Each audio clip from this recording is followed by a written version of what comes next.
네, 오늘 양시장에서 코스피가 그래도 선방을 하고 있는데 보합권에서 플러스 마이너스를 보여주고 있는 상황이고요.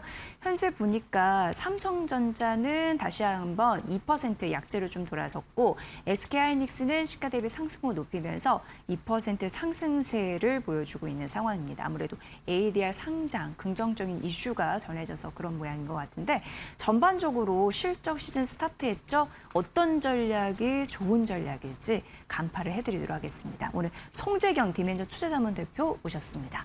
대표님, 안녕하세요. 네, 안녕하세요. 네. 그동안 이제 삼전 닉스 얘기 많이 했는데 더 많이 할 수밖에 없는 상황이 나왔습니다. 오늘 아침에 보니까 매도 리포트 삼성전자도 나왔거든요. 39만 원으로 내려잡은 키움증권에서 어쨌든 삼성전자 실적 굉장히 잘 나왔음에도 불구하고 외국인 매도가 지속이 되고 있습니다. 오늘 장 초반에 보니까 한 150만 주 정도 또 매도를 하더라고요. 네.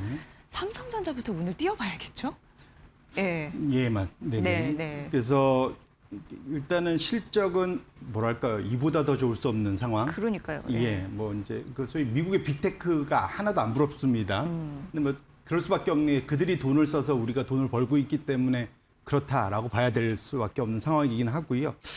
그 상황 자체에서 지금 뭐랄까요, 좀 이해가 안 가는 거죠. 아니 이렇게 실적이 좋은데 왜 주가는 뭐 이런 좀 억울함, 뭐 또 특히 삼전 주주들 입장에서는 화가 날 법한 뭐 이제 이런 상황이긴 한데 1차적으로는 이제 이렇게 보셔야 될 것 같습니다. 첫 번째로는 최근에 한 6개월, 그러니까 지금 글로벌 우리가 이제 리밸런싱, 그러니까 롱온리 펀드들, 외국인 투자자들 중에 사서 쭉 들고 가는 연기금 같은 롱온리 펀드들은 상대적으로는 뭐랄까요, 리밸런싱, 주가 오를 때마다 축소하는 이제 이런 모습을 뭐 매일 보여왔었기 때문에 그것이 큰 이슈는 안 됐고요. 제가 오늘 차트는 따로 준비하지 않았지만 헤지펀드들, 그러니까 단기간에 모멘텀을 쫓아서 움직이는 글로벌 헤지펀드들이 올해 1, 3월까지는 엄청 그 한국과 대만을 마구 사들였었고요. 3월 달 전쟁 터지면서 4월까지는 많이 팔았고 4, 5월 동안은 또 다시 많이 샀습니다. 근데 6월 들어서 대만도 줄이기 시작했지만 우리나라의 그 비중을 상당히 많이 줄여왔었거든요. 이제 그것이 어쨌든 수급상으로는 외국인들의 매도세를 좀 더 강화시킨 측면이 첫 번째 있다 보셔야 될 것 같은데, 그러면 왜 그들이 그렇게 많이 팔았을까에 대한 소위 그 제가 펀더멘탈 차원에서 레버리지 이슈야 뭐 이따가 당연히 얘기하겠지만 펀더멘탈 측면에서의 변화가 뭐냐면 지금 아까 보여주셨던 저 차트에 있습니다. 뭐냐면 신흥국의 이익 소위 조정, 그러니까 소위 이제 어닝스 리비전이라고 그러는데 위로 올라간다는 것은 이전보다 상향 조정하는 사람들이 더 많아진다는 거고요. 내려온다는 것은 하향, 그러니까 이익이 역성장할 거야 하는 사람들이 이제 많아진다 이렇게 보시면 될 것 같아요. 근데 보시면 지금 신흥국이 올해 들어와서 압도적으로 우상향을 많이 했었죠. 네네네. 근데 저 신흥국 안에 들어가는 대표적인 종목들이 삼전 닉스고요. 일본의 키옥시아가 있고 그 대만의 이제 TSMC나 뭐 미디어텍 같은 그런 AI가 다 밸류 체인에 들어가 있는 종목들입니다. 그런데 단 거의 하루도 안 빼고 우상향을 쭉 하다가 지금 5월 후반월부터 들어오면서 보시면 우측으로 상승 탄력이 둔화돼 버렸죠. 네. 그래서 이제 이익 증가에 대해서 추가적으로 더 소위 말하는 이제 소위 그 깃발 들고 나와서 더 이익 증가할 거야라고 외치는 사람들이 좀 줄어들기 시작했다는 거죠. 그래서 이것이 정체되는 것이 안 그래도 반도체 비중이 많은 상황에서 그러면 모멘텀이 이제 떨어지겠네라는 생각들로 외국인 투자자들이 상대적으로 6월 달 이후부터는 많이 특히 이제 헤지펀드 위주로 소위 그 매도세가 심했고 그것을 이제 우리도 받아내는데 한계가 있지 않겠습니까? 그러다 보니까 최근 들어서는 상당한 이제 변동성을 키웠다라고 봐야 될 것 같은데, 그럼 결론적으로 이것이 언제 해소될 거냐? 네. 그것이 이제 제일 궁금하실 것 같아요. 이제 가장 큰 건 뭐냐면 3분기, 4분기 실적에 대한 이익 개선의 추가적인 상향 조정이 뭘로부터 나올 거냐?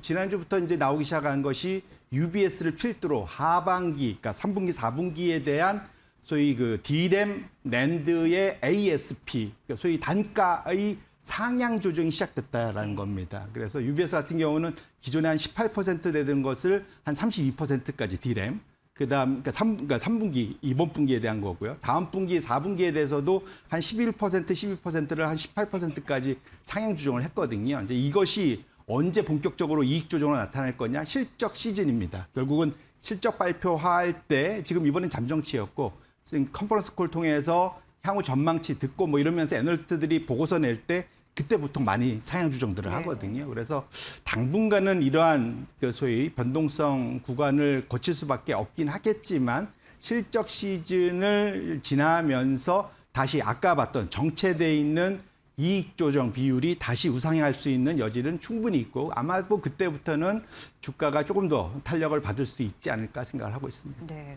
시장이 이제 의심하기 시작했다라는 표현을 할 수밖에 없는데 그 의심이 거치는 안개가 거치는 구간이 딱 어떤 포인트가 나와줬으면 좋겠는데 그걸 좀 기다려야 되는 시간, 맞습니다. 인내의 시간이 필요하지 않나 이런 생각을 해보게 됩니다. 그리고 빅테크의 현금 흐름은 나빠지는 것 같아요. 앞서서 이제 매도 리포트 이렇게 보니까 뭐 PC나 스마트폰 제조기업들이 이제 판가 인상을 하면서 전반적으로 어려워지고 있다. 이런 신호가 포착되고 있다라는 걸 제가 봤는데 그렇다면은 공급 업체만 계속 좋을 수 있을까에 대한 의문을 품는 것 같아요. 맞습니다. 대표님은 어떻게 보세요? 일차적으로 맞는 말이고요. PC 같은 거의 이제 가전이라고 하죠. 보통 가전에 가까운 품목들은 상당한 고생을 하고 있습니다. 그래서 애플이 그 소위 그 스마트폰 기기 가격 인상하면서부터 출렁이기 시작했죠, 사실. 그 다음에 이제 엑스박스, 마이크로소프트의 엑스박스 가격 인상 뭐 이런 것들이 영향을 미쳤고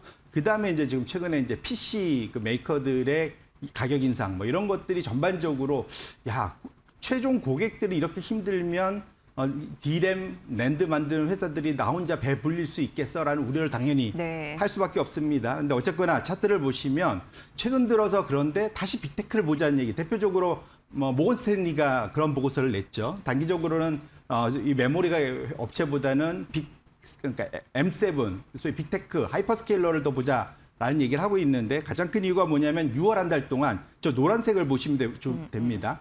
대부분의 미국의 저희 S&P 500, 뭐 600, 그러니까 스몰캡이죠. 러셀 2000 다 우상향 모습을 보였는데 노란색 저 아래쪽으로 빅테크만 한 달 동안 상당히 많이 빠졌었습니다. 네. 이러다 보니까 이제 제일 우려했던 것은 아까 말씀 주셨던 현금 흐름이 너무 나빠지니까 투자를 너무 심하게 하니까 그런데 중간에 여기에서 메타가 뭔가 손을 벌떡 들고 나왔죠. 뭐냐면은 소위 우리 잉여 컴퓨팅 파워를 우리만 갖고 있는 게 아니라 이제 외부에 우리 팔 수도 있어라는 얘기를 하면서 소위 아까 말씀드렸던 정점론 투자가 혹시 슬로우해지는 거 아니야라는 우려를 본격적으로 낳기 시작했습니다. 그때부터 보시면 메타가 혹시 그렇게 하면 다른 데들도 따라하지 않을까? 그러다 보니까 전반적으로 그 사이 많이 주가가 빠졌던 빅테크의 주가가 지난주 금요일까지입니다. 일주일 동안 상당히 많이 올랐고 어제 그제도 나쁘지 않은 어제는 메타하고 마이크로소프트 정도가 좀 잘 버텨주는 모습들을 보였습니다. 근데 저는 결론적으로는 이것은 좀 단기적으로 끝날 사이클이다 이렇게 보고 있는데 예. 가장 큰 이유가 뭐냐면 이 AI 시대에서 빅테크들 이제 지금 그러니까 구글, 마이크로소프트, 메타, 아마존 그러니까 여기 뒤에 이제 오라클이 좀 붙게 하겠지만 위에 4개 회사들이 지금은 제가 전에도 말씀드렸지만 사생 결단으로 싸우고 있는 상황입니다. 네. 그러니까 무슨 말이냐면 이번 AI 경쟁에서 도태되면 그 뒤가 없다라고들 다들 생각하고 있거든요. 그러니까 이래도 죽고 저래도 죽으면 돈을 써서 최대 끝까지 달려보겠다라는 결심들을 지금 경영진을 하고 있다 보셔야 될 것 같고 아마도 이번 실적 시즌에서 빅테크들한테 추가적인 현재의 투자 속도, 방향성을 유지할 거냐에 대한 질문이 가장 많을 것 같습니다. 거기에 대해서 그 누구도 약한 모습을 보일 가능성은 매우 낮지 않을까. 네. 물론 제 소위 예상과 달리 약한 모습을 보이는 데들이 나오면 좀 이해가 달라지겠죠. 근데 적어도 제가 이해하는 바로는 소위 알파벳 구글의 창업자들도 이번은 사생결단이라고 이미 2, 3년 전부터 얘기하고 있었고 메타의 조커버그도 그런 얘기를 이미 꽤 하고 있습니다. 뭐 사실 돈 쓰는 속도를 보면 알고 있죠. 마이크로소프트나 아마존 마찬가지입니다. 결론적으로는 지금 이번 실적 시즌에서 그런 것들, 빅테크의 소위 그 AI 투자의 지속성이 좀 확인이 된다면 현재 지금 M7으로 몰렸던 이 순환매, 단기적인 순환매는 약화될 것이고 그 사이에 조정받은 반도체 관련된 AI 하드웨어 부분이 다시 상승할 수 있는 모멘텀이 실적 시즌을 지나면서 다시 나타날 수 있지 않을까라고 기대를 해보고 있습니다. 네. 근데 이제 이렇게 주가가 변동성이 큰 이유는 단일 종목 레버리지 ETF 이슈를 또 많이 언급이 되잖아요. 네. 그런데 또 이상하게 뭔가 양호하게 관리는 되어 있다라는 얘기를 하는 거예요. 우리가 생각하는 그 부분하고 이 부분하고 지점 간극이 있나라는 생각도 들고 정말 맞나 싶기도 하고 이걸 어떻게 봐야 될까 좀 저는 궁금했거든요, 개인적으로. 예. 말씀 주신 대로 어제는 이제 드디어 이 레버리지 ETF발 변동성, 시장 변동성이 정치권, 국회까지 다 입성을 했습니다. 그래서 이구동성으로 난리를 치고 있는데 불과 몇 개월 전까만 해도 레버리지 ETF 도입을 안 하면 도태되는 분위기를 조성하는데 불과 몇 개월 만에 확 바뀌어 버렸습니다. 네네. 분위기가. 근데 아마도 이제 화살을 맞기 싫어하는 그 성향들 때문에 그렇겠죠. 아무도 책임을 지지 않으려고 하는 건데 결론적으로는 제가 전에도 한번 말씀드렸는지 모르겠지만 그 레버리지 삼전 릭스의 레버리지 ETF발 변동성은 우리의 손을 이미 좀 떠나버렸습니다. 무슨 말이냐면 국내에 상장돼 있는 레버리지 삼전 릭스의 ETF 규모보다 홍콩에 상장돼 있는 규모가 훨씬 크거든요. 이제 그 예를 한 예로 우리 지금 SK 하이닉스의 국내에 상장돼 있는 규모는 한 7조 원 전후인데 예. AUM이 홍콩은 20조 원이나 되거든요. 그러니까 그걸 합치면 지금 저기 보시면 29조 원 뭐 이렇게 되잖아요. 지금 제가 한번 설명드리겠습니다. 네. 붉은색 막대 그래프는 레버리지, 그러니까 단일 종목 레버리지의 운용 자산 규모입니다. 이건 국내, 해외에 상장돼 있는 모든 ETF를 다 합친 거다 보시면 좋을 것 네네네네. 같고요. 그다음에 검정색 막대 그래프는 그것은 다 원주, 본주가 있잖아요. 예. SK 하이닉스의 일평균 거래 금액입니다. 레버리지 띄고. 예, 네. 그러면 이제 왼쪽은 AUM, 운용 자산 절대 규모고 검정색은 하루에 거래되는 원주의 절대 금액인데 보시면 우측에 미국부터 볼게요. 마이크론 같은 경우는 일평균 그 본주의 거래액에 비해서 레버리지 운용 자산 규모는 한 30% 정도 하루에 그러니까 절대 거래되는 것이 100이면 한 30%가 운용 자산이라는 거죠. 네, 네. 그러니까 충분히 뭐랄까 좀 소화할 수 있는 규모다 봐야 될 것 같고 지금 엔비디아는 한 20% 되는데 반면에 우리나라로 돌아와서 SK 하이닉스는 국내에 다 합친 AUM이 하루 본주 거래량의 400%가 넘습니다. 그다음에 삼성전자는 300%가 넘고요. 절대적. 예. 예. 그러니까 이거는 웩도독이라고 하죠. 예. 꼬리가 몸통 흔드는 결국 레버리지 ETF는 수급에 의해서 그 하루에 거래되는 속도도 있지만 더 많이 사고 더 많이 파는 것에 따라서 기계적으로 원주를 더 많이 사고 더 많이 팔아야 되잖아요. 그렇죠. 그런 것이 움직이면서 원주보다도 근데 이게 규모가 하루에 더 커지니까 정말 웹도독이네요. 예, 상당히 많은, 그러니까 결국은 본주의 움직임에 의해서 레버리지가 쫓아가는 게 아니라 레버리지의 당일 수급. 근데 지금 우리 삼전 릭스의 레버리지는 하루에 그 턴오버가 200%가 넘는다는 거지 않습니까?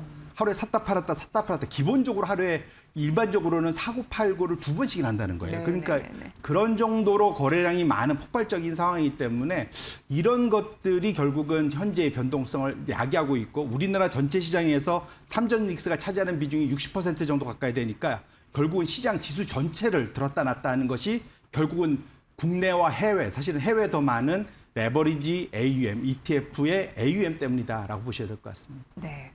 그러니까 극심한 변동성을 보이는 어쨌든 증시의 구조인 건데 지금 차익 실현 그러니까 많이 올랐잖아요. 맞습니다. 그러니까 당연히 이제 차익 실현하려는 니즈 있을 것 같고 그리고 이제 리밸런싱 자연스러워 하게 될 텐데 그 영향은 언제까지 우리를 괴롭힐까 이런 생각 듭니다. 일차적으로는 그 펀더멘탈 측면에서 놓고 보면 아까 말씀드린 대로 이제 제일 짧게는 뭐 당장 뭐 SK 하이닉스의 ADS죠. 그러니까 소위 상장이 성공적으로 진행되는 것이 일차적으로 뭐 트리거가 될 수 있을 거고 좀 지나면은 결국 제가 말씀드린 실적 시즌에서의 그러한 흐름이 좋을 것 같습니다. 근데 뭐니 해도 웩도덕이 해소되려면 AUM 자체, 아까 레버리지가 해소가 좀 돼야 돼. 줄어들어야 된다는 겁니다. 그래서 그것이 그러니까 원래 지금 이런 변동성의 가장 큰 원인은 레버리지거든요. 그래서 일단 그것이 좀 해소가 돼줘야 된다라고 말씀을 드리고 싶고 그렇기 전까지는 변동성이 여전히 좀 심한 장세가 지속될 수밖에 없지 않을까 싶고요. 근데 이것이 우리만의 이슈 아니라 미국도 똑같습니다. 네. 그러니까 이것이 우리의 뭔가 문제가 있다 이렇게 보기보다는 우리나라 삼전 릭스도 너무 잘 나가니까 그것에 말 맞춰서 파생 상품이 이제 너무 많이 만들어진 거다 봐야 될 것 같고 미국도 마찬가지입니다. 미국은 아까 레버리지 ETF 규모는 작지만 옵션 거래를 또 엄청 많이 해요. 그래서 5년 전 대비해서 반도체 관련된 ETF는 관련된 옵션은 5배, 6배가 넘게 늘어났습니다. 그래서 지금 차트가 이게 붉은색이 우리나라의 코스피 200 변동성 지수고 파란색 선이 미국의 S&P 500의 빅스가 아니고 개별 종목들의 옵션 변동성이 있을 거지 않습니까? 네. 그걸 각자 거를 다 합산해 갖고 보여주는 겁니다. 그러니까 지수는 그렇게까지 지금 공포 지수가 그러니까 변동성이 크지 않은데 반도체 중심의 변동성이 엄청 높아졌거든요. 제가 지난주도 마이크론의 변동성 너무 높다 뭐 이런 얘기 말씀드렸었는데 그것들이 고스란히 녹아서 결국은 한국은 60%가 반도체니까 그냥 지수가 똑같이 움직이고 있고 지수의 변동성이. 그다음에 미국은 반도체 중심의 개별 종목 옵션 변동성 지수를 파란색으로 그려놓고 보면 똑같이 움직이죠. 예. 그리고 엄청 높아 있습니다. 그래서 미국도 사실은 레버리지가 여전히 문제다. 결론적으로는 아까 말씀드린 대로 지금 반도체와 관련돼서 너무 이제 과열 징후가 있기 때문에 이 레버리지가 조금 해소가 돼야만 주가의 그런 움직임도 조금은 좀 편안하게 움직일 수 있지 않을까. 그래서 어쨌거나 지금은 하반기에 지금 레버리지가 해소되기 전까지는 변동성은 상수다라고 보고 투자 임하실 필요가 있겠다 이렇게 말씀드립니다. 네. 그리고 한 가지 이제 한국은행의 기준금리 인상 전망이 있던데 우리는 또 여기에 또 민감하게 대응해야 될지 이거에 따라서 움직일 수 있는 관련 업종 전략은 무엇이 있을지 이것도 무시하면 안 되는 거죠. 그럼요. 예, 그래서 예. 제가 삼전딕스 목숨 걸고 뭐 투자하는 거 좋지만 제가 리밸런싱 우리 외국인들 이렇게 좋다고 하는데 우리도 좀 하자. 그리고 너무 거기에 쏠려서 투자하지 말자 얘기를 제가 상당히 오랫동안 드려왔던 것 같아요. 네. 그런데 확실히 미국도 그렇고 우리도 그렇고 이제 순환매 다른 업종으로의 순환매 장세가 확실히 좀 펼쳐지고 있습니다. 우리가 좀 약해 보여서 그렇지 사실 은근슬쩍 보면 다 올라가는 업종들이 있잖아요. 그래서 다행스러운 것은 여기서 우리가 경기가 안 좋으면 걱정인데 경기가 뭐 K자라서 안 좋은 데는 안 좋겠지만 전체로 놓고 보면 상당히 좋은 모습을 보이고 있고 우리나라 GDP 성장률이 올해 지금 원래 한 2.6 보고 있었는데 세게 보는 데는 4% 이상도 보고 있습니다. 그래서 역대급으로 지금 성장을 하고 있는 상황이기 때문에 그의 소위 수혜를 받을 수 있는 업종 경기 순환형 경기 민감 업종에 관심을 가지셔야 될 것 같고요. 그와 관련해서는 결국은 금융, 경기 소비재, 산업재, 소재 등이 상당히 각광을 받을 것 같다. 조금 더 구체적으로 들어가 보면 사실은 유통, 화장품, 필수 소비재 일부, 식료품들, 그다음에 호텔 레저, 뭐 그다음에 또 어제는 또 움직였었던 것이 또 그 소위 뭐 게임도 있었고 또 그 소위 뭐였죠? 그러니까 상대적으로는 그러니까 사람들이 돈 쓰는데 그 사이에 인색했다가 돈을 쓸 수 있는 분야 쪽으로 변화가 상당히 좋아지고 있다라는 것을 좀 명심할 필요가 있을 것 같고요. 제가 이런 말씀을 좀 드리고 싶어요. 그래서 반도체에만 기회를 좀 너무 많이 줬었는데 이제는 거기서 일부 차익 실현들이 해서 나머지 지금 여전히 성적은 좋은데 실적은 좋은데 화장품도 있었네요. 근데 실적은 좋은데 주가가 그 사이에 반도체 쏠림 때문에 소외되었었던 분야에 일정 부분 기회를 좀 줘보자. 그러면 예. 포트폴리오도 훨씬 더 안정적으로 움직일 수 있고 하반기의 변동성을 헤쳐나갈 수 있는 큰 힘이 될 수 있지 않을까 이렇게 생각을 하고 있습니다. 네. 가뜩이나 신경 쓸 게 많았는데 더 뭔가 예민하게 봐야 될 그런 시장인데 우린 늘 그랬잖아요. 네. 건 바이 건으로 이렇게 정리를 해드릴 테니까 여러분의 전략에 꼭 참고하셔서 리스크 해지하는 전략으로 승률을 높이시길 바라겠습니다. 그 수밖에 없잖아요. 맞습니다. 네. 자, 송재경 디멘전 투자자문 대표의 분석으로 잘 들었습니다. 오늘도 의미 있었습니다. 고맙습니다. 네.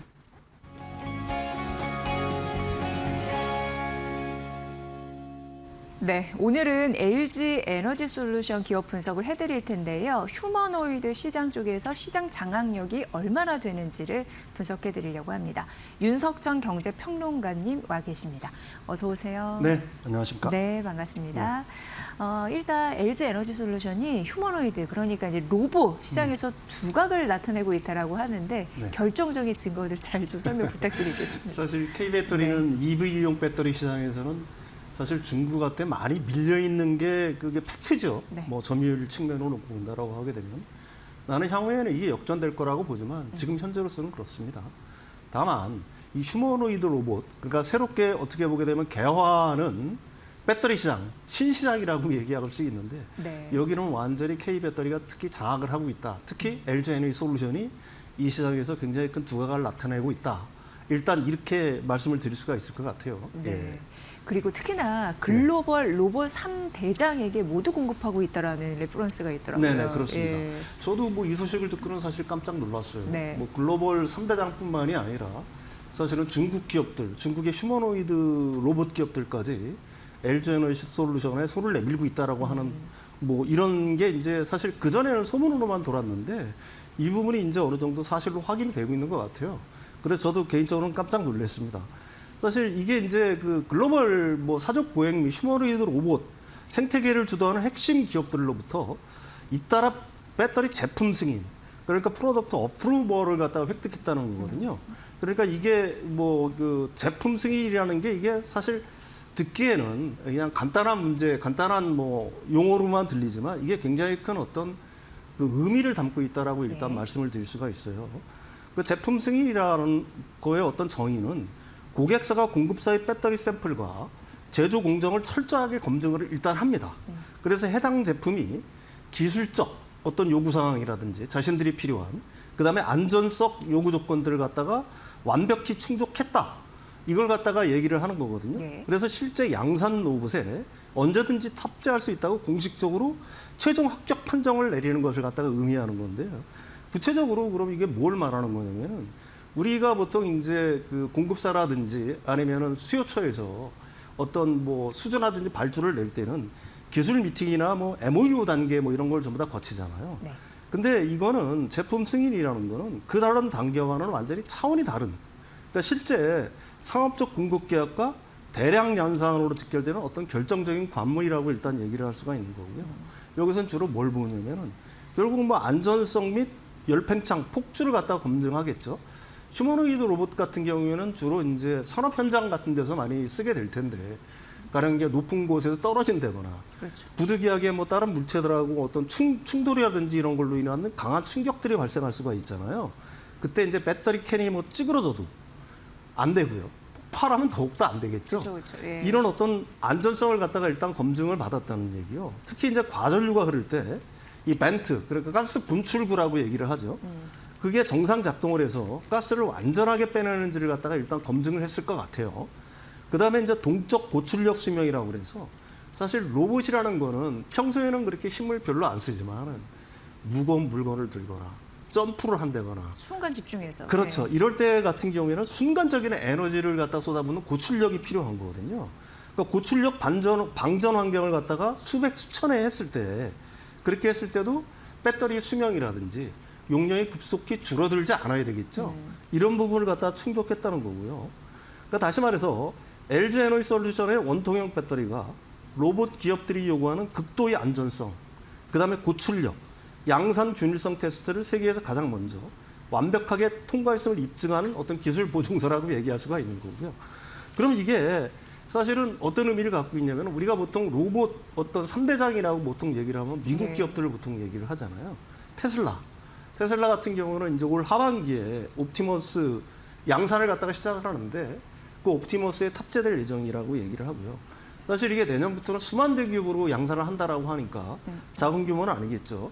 보스턴 다이너믹스 같은 경우에는 28년에 연 3만 대 생산 체제를 갖다 목표로 하고 있는 거고요. 아틀라스가. 그다음에 피규어 AI라고 있지 않습니까? 이미 BMW 공장이라든지 UPS 그 물류센터 같은 데서 이거 쓰고 있는 거거든요. 이게 연간 한 12,000대 규모로 양산 계획을 갖고 있어요. 근데 이 미국 기업은 뭐 어차피 우리 물건을 쓴다고 하더라도 심지어 중국 로봇 업계까지 이제 공급을 하고 있다라고 얘기를 하고 있어요. 중국의 휴머노이드 로봇 업체 중에 가장 큰 기업이 유니트리잖아요. 유니트리 같은 경우에는 이게 한 6,500대 이상 생산 체제를 갖다가 이미 구축을 했다라고 하는데 이상하죠? 중국 기업들은 중국 배터리 쓰면 되잖아요. 세계에서 제일 점유율이 가장 높은 CATL이라든지 BYD 등등이 있는데 그런 업체들을 갖다가 제쳐두고서 우리나라 배터리 업체를 선택했다는 점에서 굉장히 큰 의미가 있는 거고요. 사실 유니티뿐만이 아니라 중국의 휴머노이드 업체들 그 대다수가 상당한 그 기업들이 사실은 지금 LG 에너지 솔루션과 협의를 하고 있는 줄 알고 있어요. 공급 물량이라든지 일정을 두고서 협의를 하고 있는 줄 알고 있습니다. 예, 예. 네. 참 뭔가 고객 만족을 잘 해주는구나. 그리고 K배터리를 쓸 수밖에 없구나. 네, 이런 예. 생각이 듭니다. 예. 이게 국가 안보나 여러 가지 경쟁력에서 자국 걸 쓸만도 한데 우리나라 걸 계속 쓰는가 보면 네네, 그렇습니다. 어떤 경쟁력이 있다고 보세요? 우위에 있는? 일단은 왜 K배터리인가를 갖다가 이게 이제 상당한 의미가 있다라고 얘기할 수가 있겠죠. 휴머노이드 로봇은 전기차와는 구조적으로 완전히 다르죠. 일단 공간과 중량의 제한을 맞습니다. 탑재 공간을 놓고 보게 된다면 사실 그 전기차는 차량 하부 바닥에 우리가 보통 스케이트보드라는 얘기를 많이 하죠. 저기 왼쪽 그림에 있는 네, 것처럼 네, 네. 그런 형식으로 배터리를 갖다가 굉장히 많이 실을 수가 있어요. 중량이라든지 공간의 제한을 갖다가 거의 안 받는다라고 얘기할 수가 있는데 휴머노이드 로봇은 어때요? 로봇 배터리 적재 공간이 한정적이죠. 가령 뭐 등, 가슴, 골반, 흉곽 정도에 이걸 넣을 수가 있는데 그러니까 전체 그 어떤 그 휴머노이드 로봇의 그 전체 그 부피의 10% 미만에만 배터리가 들어갈 수 있는 거예요. 공간이 이제 굉장히 제약적이고요. 또 하나는 이게 중량의 제한이라고 얘기할 수가 있습니다. 전기차 같은 경우에는 이 공간이 굉장히 넓기 때문에 한 1톤 정도의 배터리를 실을 수가 있어요. 탑재할 수가 있습니다. 근데 휴머노이드 로봇은 어때요? 무겁게 되면은 그 자체로 이 관절에 무리가 가겠죠. 그렇죠. 예. 가령 뭐 이게 버틸 수가 없습니다. 사실 이런 어떤 모터라든지 이런 부분들이 사람도 비만이면 관절이 안 좋아지는 그렇죠. 것처럼? 예, 네. 사람하고 네. 거의 같은 크기라고 보면 되는 거니까. 그러니까 무거운 배터리는 그 휴머노이드 로봇 그 관절에 무리를 줄 수 있어서요. 결론적으로 초경량이 필수인 거고요. 세 번째는 이제 가동 시간의 한계예요. 사실은 집어넣을 수 있는 공간이 굉장히 제약돼 있다 보니까 또 배터리 무게를 줄여야 되잖아요. 그러니까 이 보통 LFP 배터리 갖다가 이 여기에 넣었을 경우에는 가동 시간이 1시간 정도밖에 안 됩니다. 반면에 이걸 3원계로 바꿨을 때는 그러니까 울트라 하이니켈이라든지 이런 쪽으로 바꿨을 때는 이걸 2시간 정도까지는 일단 높일 수가 있는 거거든요. 그러니까 당연히 그 3원계 배터리를 쓸 수밖에 없겠죠. 울트라 하이니켈 배터리를 쓸 수밖에 없습니다. 그러니까 한마디로 얘기해서 적합한 배터리는 뭐냐면은 사실 EV 배터리는 무거워도 LFP 배터리가 무겁잖아요. 철등이 들어가서. LFP 배터리를 쓸 수 있죠. 왜 그러냐면 공간이 넓고 그다음에 무게도 어느 정도 실을 수가 있는 거니까요. 근데 반면 휴머노이드 로봇은 공간과 아까도 얘기했지만 중량 제한으로 인해서 고에너지 밀도, 초경량, 3원계 하이니켈이 필수라고 얘기할 수가 있습니다. 근데 중국 배터리 같은 경우는 뭐예요? LFP 배터리에 굉장히 어떻게 보게 되면 강점을 갖고 있고 거기에 집중을 해서 이제 배터리를 개발해 왔단 말입니다. CATL이 니켈 함량이 80% 있는 811 정도까지는 어느 정도 따라왔다라고 얘기를 해요. 근데 뭐 9반반 이상, 그러니까 울트라 보통 우리가 하이니켈이라고 보통 얘기를 하죠. 초경량 고밀도 배터리 같은 경우는 아직도 CATL 같은 경우가 기술적 어떤 한계에 부딪혀서 못 만들고 있다는 게 정설이거든요. 그래서 사실 그 중국 기업들 같은 경우는 울며 겨자 먹기식으로 네. 사실은 이 한국산 배터리를 갖다가 택할 수밖에 없다. 이렇게 말씀드릴 수가 있습니다. 네. 예. 그러면은 공급되는 배터리의 폼팩터나 뭐 아니면 기술적인 특징 이런 부분 조금 더 알아봤으면 좋겠습니다. 이렇게 모양이나. 뭐 예, 이렇게 해서. 그렇습니다. 예, 예. 이게 원통형 배터리가 여기에 탑재되거든요. 폼팩터는 원통형 배터리예요. 그 중에서도 이제 21 시리즈 원통형 배터리가 현재는 주류를 이루고 있다라고 봐야 되겠죠. 왜 그러냐면 2170 배터리 같은 경우에는 지금도 테슬라 모델 Y에 납품을 하고 있는 거 아니겠습니까? 그러니까 이 2170 같은 경우에는 왜 이제 그 로봇 기업들한테는 이게 어떻게 보게 되면 굉장히 그 필수 사항이 되고 있는 거냐면은 이게 전기차 배터리와 일단 호환이 가능하잖아요. 새롭게 뭐 어떤 뭐 설계 비용을 들인다거나 엄청나게 폼팩터를 바꿀 필요가 없습니다. 예. 개발 비용이 휴머노이드 로봇 회사 입장에서는 뭐 거의 들지 않는 거니까요. 즉시 채택이 가능하다는 장점이 있는 거고요.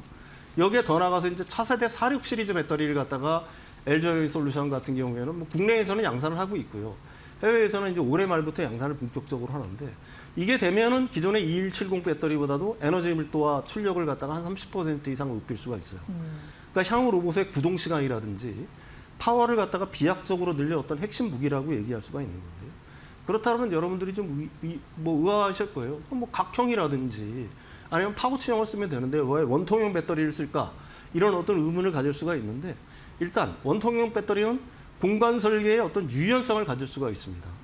이게 전기차는 바닥에 네모났잖아요. 거대한 어떤 평평한 공간이니까 거기에는 뭐 각형을 쓰든 아니면 파우치를 쓰든 어떤 폼팩터의 제한을 거의 받지 않습니다. 그럼요.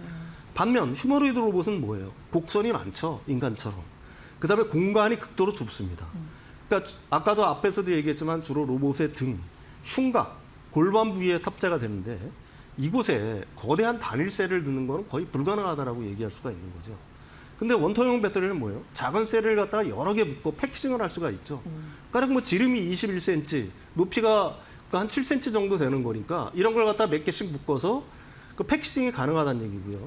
그래서 이런 어떤 패키지된 거를 로봇의 척추나 흉곽이라든지 이런 구조에 맞춰서 L자, 아니면 T자, 아니면 곡면 등 그 원하는 형태의 배터리 백을 갖다가 레고 우리가 디자인하는 것처럼 디자인할 수가 있는 거예요. 예. 그러니까 공간이 극도로 좁고 협소한 부분에 얼마든지 집어넣을 수가 있다는 얘기고요.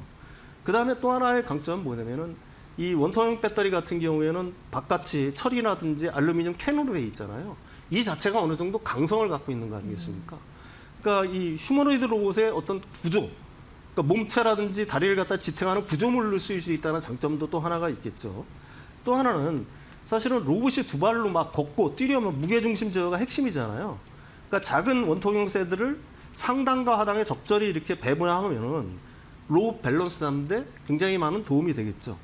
그다음에 구조적 안전성도 있습니다. 아까 앞에서도 제가 말씀드린 것처럼 로봇은 작업 현장에서 넘어질 수도 있고 뭐 충돌을 할 수가 있고 그렇죠. 네. 그렇죠? 그다음에 모터가 진동할 때 뭐 미세하지만 시속적인 진동이 발생하는 거 아니겠습니까? 그래서 안전성이 굉장히 중요한데 아까 잠깐 말씀드렸듯이 원통형은 단단한 캔의장을 갖고 있잖아요. 그러니까 반면 이 파우치형은 뭐예요? 외장재가 필름 형태라 외부 충격이라든지 어떤 찌그러짐에 굉장히 약한데 원통형은 바깥에 어떤 캔이 둘러싸여 있는 거니까 그 자체가 굉장히 뭐라고 할까요? 강성을 갖고 있는 거고요. 그래서 그게 외부 충격이라든지 진동에 견디는 어떤 내구성을 갖다가 보장한다는 얘기가 될 수가 있는 거고요. 또 하나는 열폭주 현상을 갖다가 어느 정도 방지를 할 수가 있습니다. 이 원통형이니까 원통형을 갖다가 여러 개 이렇게 묶어서 어떤 패키징을 할 때 그 중간에 공간이 남을 수밖에 없겠죠. 예. 그럼 그 공간을 통해서 냉각 효율을 갖다가 일단 높일 수 있는 거고요. 셀 단위로 사실은 그 전류 차단 장치라든지 벤트, 가스 배출구를 갖다가 만들 수가 있는 거기 때문에 그 안전성 측면에서도 굉장히 유리하다. 그다음에 순간 구출력을 내는 데 유리하다는 건데요. 로봇이 사실은 무거운 물건을 들거나 점프할 때는 순간적으로 거대한 전기 에너지를 갖다가 모터로 뿜어내 줘야 됩니다. 근데 최근 원통형 배터리에 새롭게 등장한 기술이 있어요. 바로 탭리스라는 기술인데 템리스. 이 탭이라는 게 뭐냐면은 전류가 흐르는 길이에요. 기존에는 탭이 있었을 때는. 근데 이 탭을 없애면 뭐가요? 전극 자체를 갖다가 전류가 흘러간다는 얘기거든요. 그러니까 기존의 4차선 도로를 갖다가 8차선, 16차선으로 늘렸다는 얘기가 되는 겁니다. 시원하게. 예. 그렇죠. 그러니까 전류가 확 흐르니까 전기 저항이 낮을 수밖에 없겠죠. 그러니까 발열은 적고, 그러니까 모터의 힘을 굉장히 빠르게 전달할 수 있는 순간적인 고출력이 가능하다라고 얘기할 수가 있는 거고요. 또 하나가 이제 가장 중요한 건데 검증된 가성비와 양산성을 들 수가 있습니다. 그러니까 이게 사실 지금 2170 원통형 배터리 셀이 나오기 시작한 거는 전기차에 쓰기 시작한 건 거의 벌써 10년이 넘었잖아요. 그러니까 안전성이라든지 이런 것들이 어느 정도 검증이 됐다라고 얘기할 수가 있는 거고요. 또 양산이 되다 보니까 가격이 많이 낮아졌겠죠. 그러다 보니까 휴머노이드 로봇 입장에서는 배터리 팩을 갖다 처음부터 새로 설계할 필요가 없이 이미 시장에서 검증돼 있고 저렴하고 구하기 쉬운 어떤 표준 원통형 배터리 셀을 갖다가 사다가 조립하는 게 사실은 상용화 시간과 비용을 획기적으로 낮출 수 있는 어떤 유일한 답이라고 얘기할 수가 있는 거고요. 이걸 갖다가 요약을 하게 되면 좁은 공면 공간에 탑재가 가능하다. 첫 번째. 그다음에 잦은 충격에도 불이 잘 나지 않는다. 두 번째. 그다음에 세 번째로는 시장에서 가장 싸고 빠르게 구할 수 있는 검증된 규격이기 때문에 원통형 폼팩터가 그 휴머노이드 로봇 시장의 어떤 대표적인 어떤 폼팩터가 되고 있다. 이렇게 말씀드릴 수가 있습니다. 네. 네. 그럼 평론가님 휴머노이드 시장 규모는 어느 정도예요? 이게 크면 더 네. 좋은 거잖아요. 공략할 수 있는 예, 그렇죠. 공간이 있습니다. 이게 근데 미래를 예측한다는 건 참 어려워요. 근데 어쨌든 투자은행들은 그거에 관한 어떤 전망치들을 일단 발표를 하고 있습니다. 네. 가장 최근의 전망치가 이제 모건 스탠리에서 나온 보고서인데 휴머노이드 로봇 시장 규모가 2040년경에는 1,800조 원 정도까지 커질 거라고 예상을 하고 있어요. 이렇게 예상한 근거를 갖다가 몇 가지를 들었어요. 사실은 첫 번째로가 이제 선진국에서의 인구 구조의 변화를 들 수가 있겠죠. 가령 뭐 고령 인구는 점점 좀 늘어나는 데 반해서 가령 저출산의 영향으로 해서 생산 가능 인구는 점점 줄어들고 있는 거니까 기업들 입장에서는 사실 생산 가능 인구가 점점 줄어들으니까 이걸 가서 휴머노이드 로봇으로 갖다 대체할 수 있는 유인들이 점점 커진다. 노동력은 앞으로 공급 자체가 줄어드니까 노동력 어떤 부족은 앞으로 점점 심화될 거고 그에 대한 대안으로 결국은 휴머노이드 로봇을 갖다가 쓸 수밖에 없을 거다. 그래서 미국에서만 2040년까지 한 800만 대의 휴머노이드 로봇이 일단 인간 노동력을 갖다 대체할 거라고 보고 있는 거고요. 두 번째로는 이제 제도 단가 하락과 로봇의 경제성 확보를 들고 있습니다. 현재까지는 이제 휴머노이드 로봇이 사실은 굉장히 비싸죠. 그렇지만 이게 2040년경에는 지금 어느 정도로 예상하냐면요, 5만 달러 이하로 급락할 거라고 보고 있어요. 그러니까 우리나라 돈으로 따지면은 현재 1,500원 정도를 상정을 했을 때 한 7,500만 원 정도가 되겠죠. 예. 그러니까 이게 경제성이 확보되면은 스마트폰 보급이 이제 스마트폰 가격이 내려가면서 어떻게 보게 되면 보급이 확산된 것처럼 이 휴머노이드 로봇도 가격이 내려가면 내려갈수록 보급률은 굉장히 상당히 높아질 가능성이 있다. 그리고 이제 이런 식으로 가격이 내려갔을 때 로봇 한 대를 한 20년간 운영할 경우 한 대를 사서 기업 입장에서는 인간 근로자 대비해서 약 50만 달러에서 100만 달러의 비용 절감 효과가 있을 거다. 그러니까 기업 입장에서는 비용 절감 효과가 있으니까 초기 투자에 기업은 놓고 투자를 할 수밖에 없다는 얘기를 하는 거고요. 그다음에 이제 세 번째로는 자율주행차보다도 빠르게 휴머노이드 로봇이 상용화될 거라고 모건 스탠리는 생각을 하고 있어요. 왜 그러냐면 자율주행차 같은 경우에는 우리가 통제가 되지 않는 환경에서 움직이잖아요. 갑자기 눈이 내릴 수도 있고 느닷없이 폭우가 내릴 수도 있고 아니면은 운전자의 어떤 돌발 행동에 의해서 그렇죠. 전혀 예측할 수 없는 상황들이 벌어질 수가 있는데 반면에 휴머노이드 로봇은 일단 산업 현장이라든지 이런 데 들어갈 거 아니겠습니까? 그러면 상대적으로 통제되고 어떻게 보면 예측 가능한 환경에서 일을 할 거란 얘기죠. 따라서 초기 안전 규제라든지 기술적 난관을 돌파하는 속도가 훨씬 빠를 것이라는 얘기입니다. 가령 규제 당국은 자율주행차에 대한 어떤 안전 기준이라든지 그다음에 뭐 이런 것들을 갖다가 규제를 갖다가 높이게 되면서 쉽사리 승인을 안 내주겠지만 휴머노이드 로봇은 그런 규제가 덜할 거라는 얘기를 하는 거예요. 그래서 상용화 속도가 오히려 자율주행차보다 훨씬 빠를 거라고 얘기하고 있는 거고요. 그다음에 고위험 3D 업종에서는 압도적인 침투율을 보일 거라고 얘기를 하고 있어요. 그러니까 2040년에서 한 50년경이 되게 되면은 지금 건설 현장의 노동력의 한 70%를 갖다가 휴머노이드 로봇이 대체하게 될 거라고 보고 있는 거고요. 농업, 임업, 어업의 67% 정도도 대체하게 될 거다. 뭐 이런 식으로 예상을 하고 있습니다. 그럼 우리는 중요한 건 이제 배터리잖아요. 배터리는 사실은 휴머노이드 로봇 생산 원가의 한 5에서 10% 정도를 차지합니다. 그럼 2040년에 한 1,800조 원의 시장이 형성된다라고 하게 되면 휴머노이드 로봇에서 이론적으로 따지면 90조 원에서 한 180조 원 정도의 배터리 시장이 새롭게 생긴다라고 얘기할 수가 있는 거죠. 이건 어떻게 보게 되면은 엄청난 블루오션이라 새로 생긴다라고 얘기할 수가 있는 거고요. 그래도 시장 규모가 그렇게 크지 않네 이렇게 생각하시는 분들이 있을 텐데 그렇지 않을 거라고 저는 감히 단언합니다. 왜 그러냐면 제가 몇 번 얘기를 한 적이 있지만 전기차 같은 경우는 한 번 충전하면 600km를 가니까 많이 쓰는 사람 일반적으로 한 7일에서 10일 정도에 한 번 정도 충전을 할 거예요. 전기차를 쓰는 사람들 같은 경우는. 근데 휴머노이드 로봇은 뭐예요? 울트라 하이니켈 배터리를 쓴다고 하더라도 2시간밖에 못 버텨요. 그럼 이게 24시간 가동을 한다라고 하게 되면 하루에 최소한 10번 이상 충방전을 반복을 해야 된다는 얘기입니다. 배터리라는 건 뭐예요? 결국은 충방전 횟수가 많이 늘어나면 늘어날수록 교체 주기는 빨라질 수밖에 사실은 없겠죠. 그러니까 상대적으로 휴머노이드 로봇 시장, 그러니까 휴머노이드 로봇에 들어가는 로봇 배터리의 용량 자체는 줄을지 모르지만 전기차 배터리의 한 30분의 1 정도로 보면 될 거예요.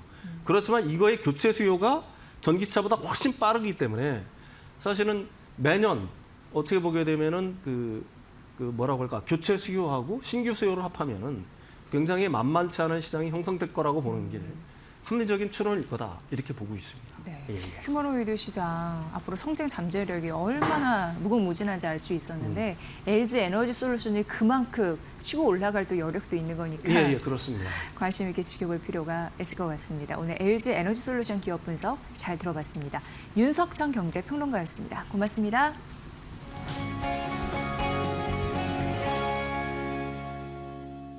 중복 상장 가이드라인이 발표가 됐습니다. 이에 대한 자세한 분석을 해주실 분 모셨습니다. 권소연 이데일리 마케팅 센터장 모셨습니다. 어서 오세요, 센터장님. 네, 안녕하세요. 네, 네. 이게 어제 발표가 됐는데 어떤 네. 내용으로 되어 있나요? 많이 기다리셨죠? 어제 이제 금융위원회하고 한국거래소가 이제 네. 중복상장 원칙 금지 그리고 예외 허용을 위한 거래소 규정과 이제 가이드라인을 발표를 했는데요. 그러니까 중복 상장을 원칙적으로 금지한다라는 거는 이제 코리아 디스카운트를 해소하기 위해서 지금 정부가 들어섰을 때부터 이제 방향을 정했던 건데 이 중에서 시장이 궁금했던 건 이제 예외 허용, 그 예외가 어디까지 허용이 될 것인가에 이제 관심이 집중이 됐었거든요.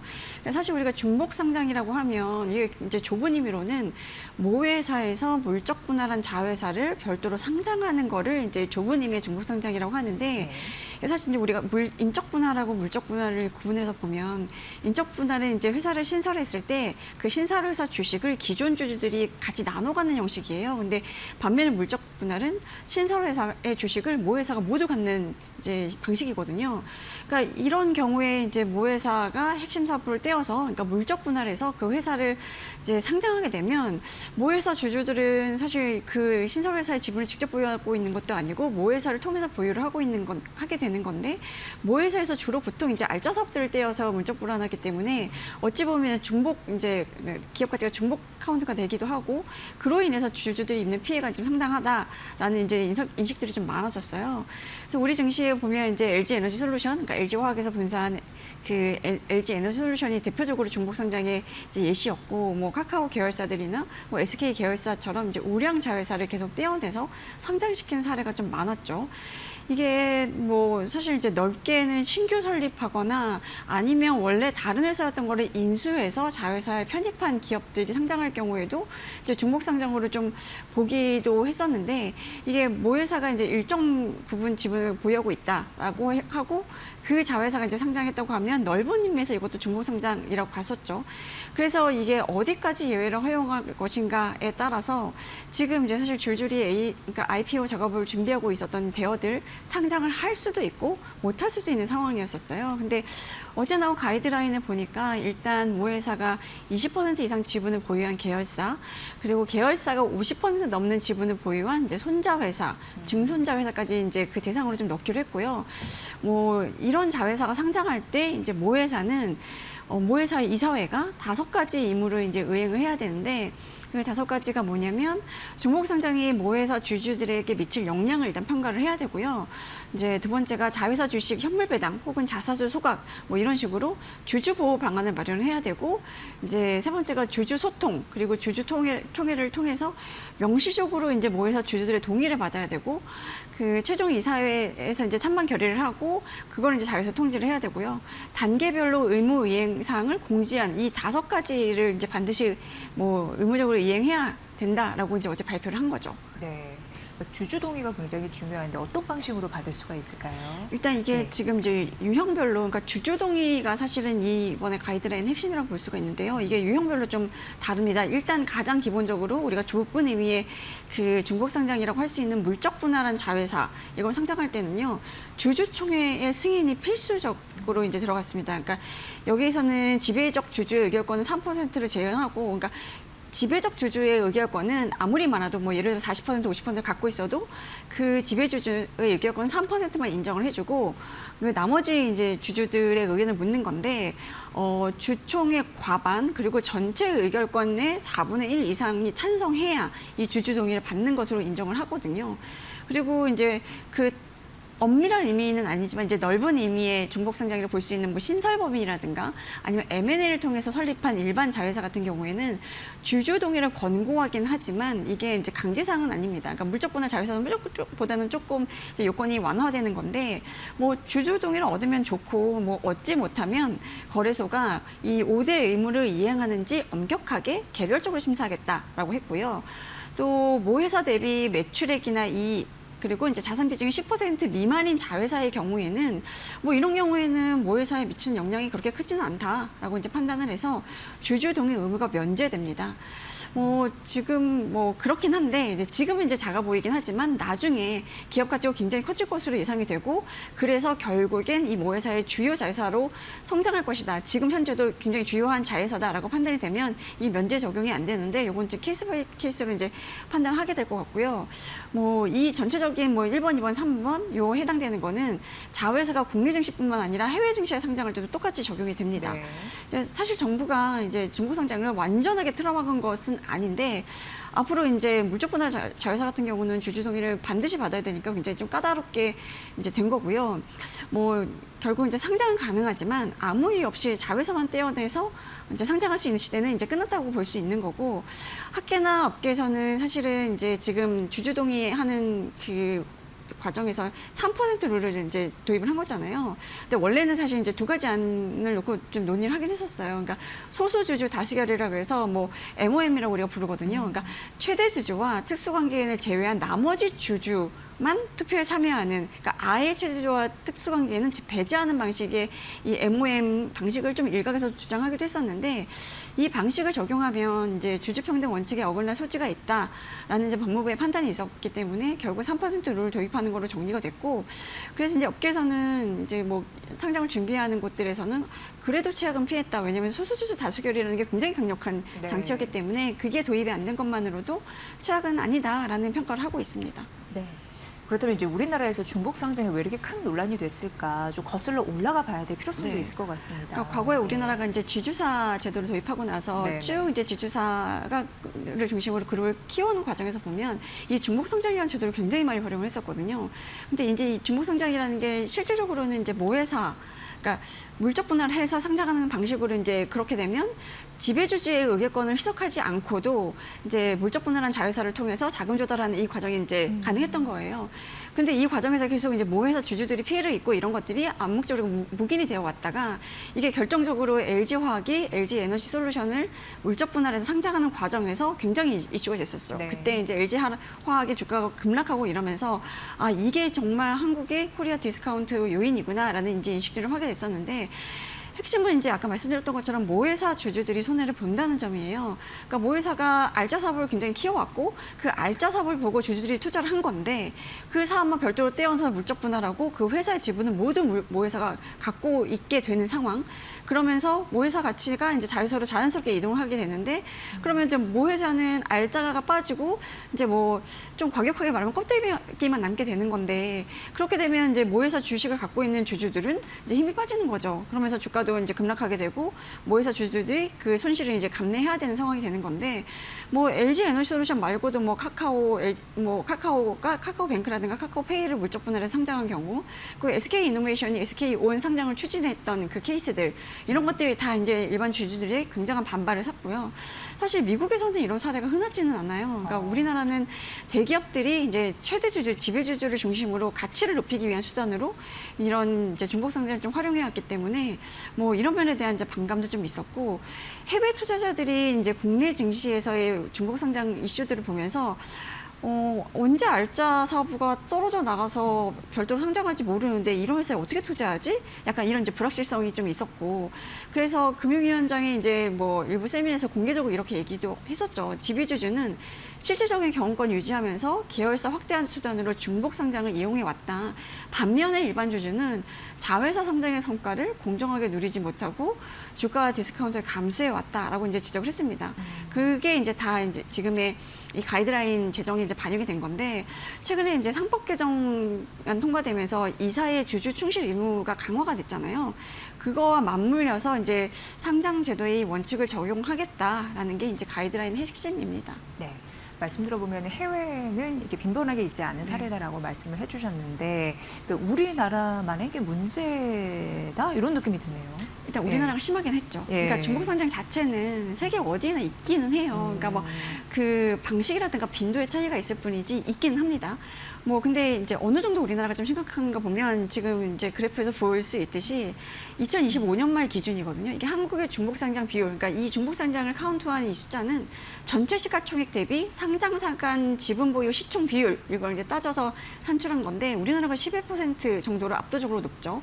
미국은 보시다시피 0.05%에 불과하고 뭐 일본도 4%로 이제 낮지는 않지만 우리나라랑 이제 차이가 많이 나죠. 네. 뭐 대만, 중국 이런 데는 뭐 2%대인데 뭐 일본도 과거에 중복상장 논란이 좀 있었어요. 그래서 뭐 제도적으로 좀 까다롭게 만들고 규제를 강화하고 이런 경우가 좀 있었고 미국의 경우에는 중복상장을 막는 규제 자체는 없는데 워낙 미국이라는 나라가 집단 소송이 좀 활발하잖아요. 그러니까 자칫 중복상장으로 인해서 주주 가치를 훼손을 했다라고 판단이 되면 뭐 일단 일반 주주들이 이제 집단 소송을 하게 될 거고 그렇게 되면 거액의 이제 손해배상을 해야 될 텐데 그렇게 되기 전에 그냥 중복상장 하지 말자. 그래서 이제 스스로 자중하는 분위기고요. 미국은 사실은 이제 중복상장보다는 모회사 자체의 기업 가치를 키우는 데 이제 집중하는 문화이기도 하고 뭐 필요한 경우에 스피드오프를 하긴 하는데 그럴 때는 주주들에게 신주를 배분하는 방식이 많고 뭐 이제 시장 자체도 그런 것들을 엄격하게 감시를 하는 이제 분위기라서 그런 이제 비중이 0.05%에 불과한 건데 한국은 뭐 일단 자본 조달을 할 때 IPO를 통해서 그러니까 물적 분할해서 자회사를 상장하는 방식으로 자금 조달을 하고 또 이제 지배 구조를 유지하고 이런데 이제 이런 중복상장을 좀 많이 이제 활용했기 때문에 이런 목적으로 자회사 상장이 이제 반복이 되니까 코리아 디스카운트가 해소가 안 되겠네 이런 지적들이 좀 많았죠. 네. 그다음에 업계 반응은 어떤가요? 일단 투자자나 예. 이제 학계에서는 지배주주가 워낙에 이제 중복상장을 지배력을 확대하는 이제 수단으로 써왔다고 주장을 해왔기 때문에 이번에 이런 가이드라인을 도입한 것 자체에 대한 이제 그거는 좀 많이 환영을 하는 상황입니다. 그러면서도 일부 이제 소수주주의 다수결 아까 말씀드린 MOM 이게 배제된 거에 대한 반발도 좀 있긴 한데요. 그 뭐 기업 거버넌스 포럼도 이제 논평을 내고 이런 이제 주장을 하긴 했더라고요. 그러니까 3% 룰을 적용하면 가장 큰 손해를 보는 주주는 여러 상장 기업에서 3% 이상의 지분을 보유한 국민연금이 아니냐. 근데 국민연금에 들어간 돈은 결국 이제 국민의 돈인 거니까 결국 국민이 손해다라는 이제 주장을 하는데 이게 이제 소수주주의 다수결이 배제된 이제 근거가 주주 평등 원칙이 위배된다라는 거잖아요. 근데 이제 기업 거버넌스 포럼의 주장은 3% 룰은 아니냐. 3% 룰도 결국은 주주 평등 원칙이 위배된다는 면에서는 같다라고 이제 주장을 하면서 좀 이제 비판을 좀 하긴 했는데 사실 벤처캐피탈이나 사모펀드 업계도 사실 이 IPO의 문턱이 이제 높아지는 거에 대한 부담감이 상당하게 했었거든요.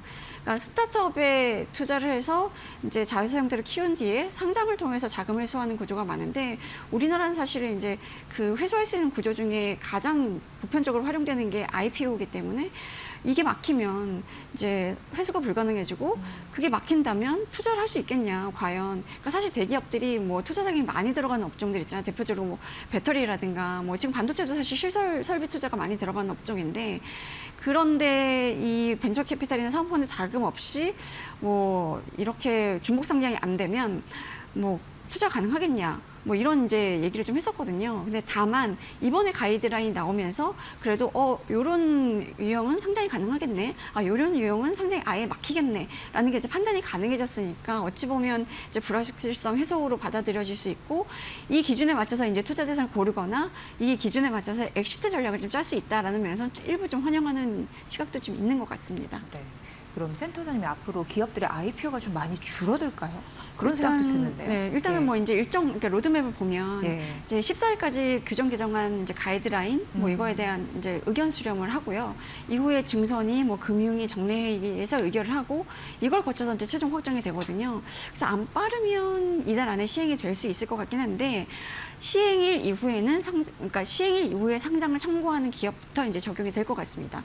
그러면 이제 단기적으로 IPO 시장이 굉장히 얼어붙었거든요. 올해 상반기에 보면 이제 보시는 것처럼 거의 상장 기업 수가 뭐 반토막 이상 났잖아요. 이게 사실은 이 IPO가 중복 상장 가이드라인이 계속 미뤄지면서 뭐 준비했던 것들, 우리가 소위 말하는 이제 대어로 꼽히는 것들, 그룹 내에서 이제 뭐 자회사로 있거나 이런 데들 상장 추진했던 것들이 다 이제 멈춘 상태였었어요. 그리고 이제 이 가이드라인이 나오면 상장 일정을 좀 다시 추진해 보겠다 이런 거였는데, 일단 가이드라인이 나왔으니까 불확실성은 좀 해소가 됐고 이 기준에 미쳐서 각자 상장을 좀 준비할 것 같아서 뭐 IPO 시장 이제 꽁꽁 얼어붙었던 이 시장 분위기 좀 풀릴 것 같긴 한데, 뭐 그래도 자회사 IPO의 문턱은 이제 분명 높아지는 게 확실하니까, 뭐 특히 이제 모회사와 사업 영역이 거의 같은 경우라든가 핵심 사업을 떼어내서 이제 물적 분할한 경우, 아니면 이 자회사의 상장으로 인해서 모회사 가치가 크게 훼손될 우려가 있는 경우는 상장 준비 자체가 아예 어려워질 수 있거든요.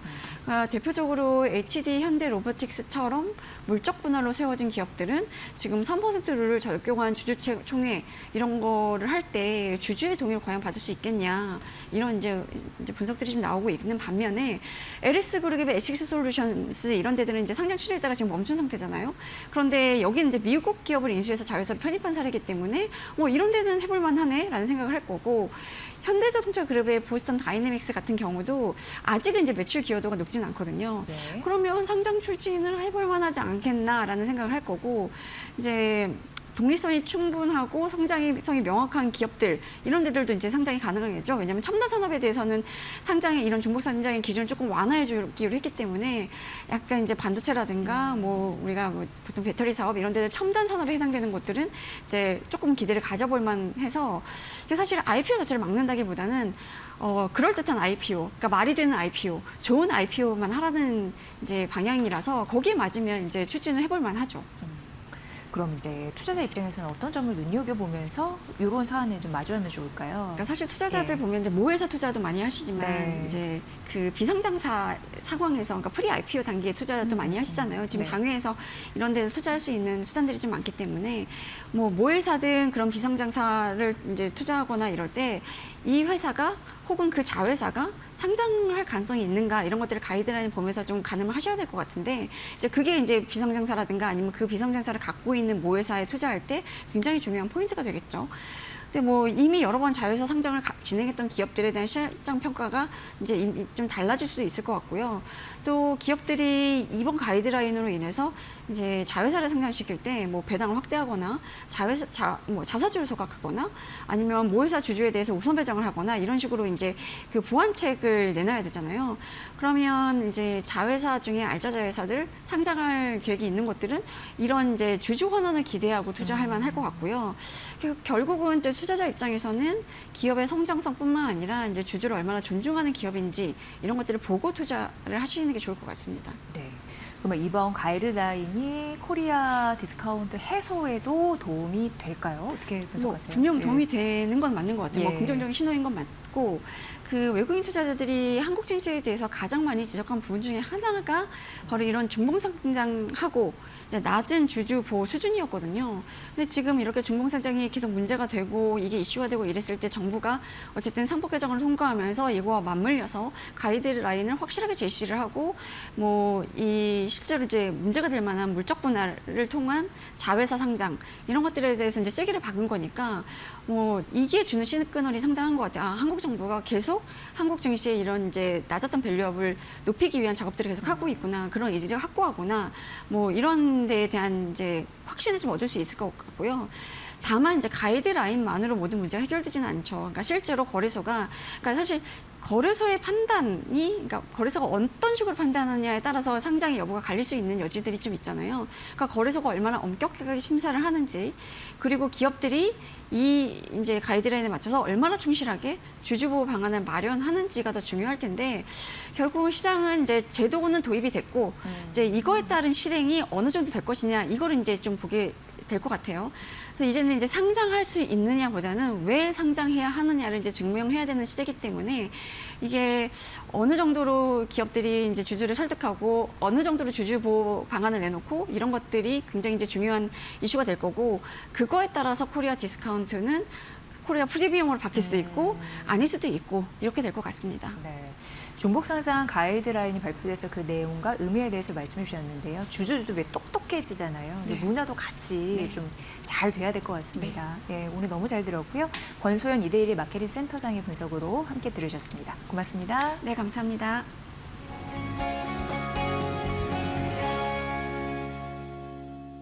마켓나우 2부 이어갑니다. 여의도 포커스고요. GL 리서치 박창윤 대표님과 조금 더 심층적인 시장 이야기 나눠보도록 합니다. 대표님 안녕하세요. 네, 안녕하세요. 예, 화면에서만 뵙다가 실제로 처음 뵙습니다. 네, 어떠신가요? 예, 실물이 훨씬 더 나으신 걸로. 아유, 감사합니다. 예. 좋게 봐주셨어요. 잠깐 또 약간 틈이 있었는데 예, 네. 오해하지 마시고 실물이 훨씬 더 멋있으신 것 같은 네. 예, 긍정적인 이야기를 한번 문을 열어봅니다. 시장이 또 오늘 반등이 좀 나와가지고 네. 예, 기분 좋게 인사를 좀 드리고 농담도 드렸던 것 같습니다. 시장이 반등을 오늘 좀 많이 주거든요, 대표님. 근데 약간 불안해요. 네. 삼성전자도 지금 윗골이 조금 달고 있고 코스피 탄력이 약간 떨어지는 것 같습니다. 일단 오늘 좀 크게 시장을 한번 보면 좋을 것 같은데요. 이제 또 하반기에 들어섰잖아요. 상반기 시장 너무 좋았고 이제 만스피가 눈앞이었는데 지금 거의 2, 3천 포인트가 몇 주 사이에 떨어졌거든요. 코스피가. 왜 이렇게 상반기와 비교해서 시장이 떨어지는지도 시청자분들 궁금해하실 것 같고 시장이 상반기와 비교해서 안 좋은 주된 원인 뭐라고 보세요? 사실 뭐 안 좋은 주된 원인을 찾기가 좀 어려운 게 사실이죠. 근데 시장에서 하나의 또 원인 중에 하나가 과도한 수급 쏠림, 이에 따른 차익 실현 이런 것들이 나타나는 부분이라고 볼 수가 있을 것 같습니다.